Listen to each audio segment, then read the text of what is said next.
സേവാഭാരതി തിരുവനന്തപുരം ഇലിപ്പോട് സമിതിയുടെ ambulance service ഉദ്ഘാടനം ചെയ്തു. രാഷ്ട്രീയ സ്വയംസേവക സംഘത്തിൻ്റെ മുതിർന്ന പ്രചാരകൻ S Sethumadhavan ambulance service flag off ചെയ്തു. ഒട്ടേറെ സേവന പ്രവർത്തനങ്ങൾ നടത്തുന്ന ഇലിപ്പോട് സേവാ സമിതിയുടെ സ്വപ്ന പദ്ധതിയാണ് ആംബുലൻസ് സർവീസ്. ചടങ്ങിൽ രാഷ്ട്രീയ സാംസ്കാരിക സേവന മേഖലകളിലെ നിരവധി വ്യക്തിത്വങ്ങൾ പങ്കെടുത്തു. സേവനത്തിൻ്റെ മറവിൽ ഇന്ന് പലരും രാജ്യവിരുദ്ധ പ്രവർത്തനങ്ങൾ നടത്തുമ്പോൾ സേവനത്തിൻ്റെ യഥാർത്ഥ മാതൃക കാട്ടിക്കൊടുക്കുന്നത് സേവാഭാരതിയാണെന്ന് സേതുമാധവൻ പറഞ്ഞു. സ്വാതന്ത്ര്യം കിട്ടി 50 വർഷത്തിന് ശേഷം പോലും ആ ആൾക്കാരുടെ ജീവിത നിലവാരം ഉയർന്നിട്ടില്ല.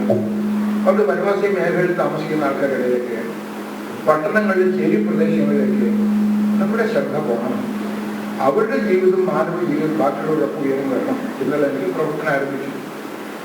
ഇന്നിപ്പോൾ അടുത്ത കാലത്ത് വെള്ളപ്പൊക്കം വരുന്ന സമയത്തും മറ്റും ദുരന്തം വരുന്ന സമയത്തും സ്വയം സേവകരുടെ പ്രവർത്തനത്തിൽ സേവാഭക്തരുടെ പ്രവർത്തനത്തെക്കുറിച്ച് എല്ലാവർക്കും അറിയാം.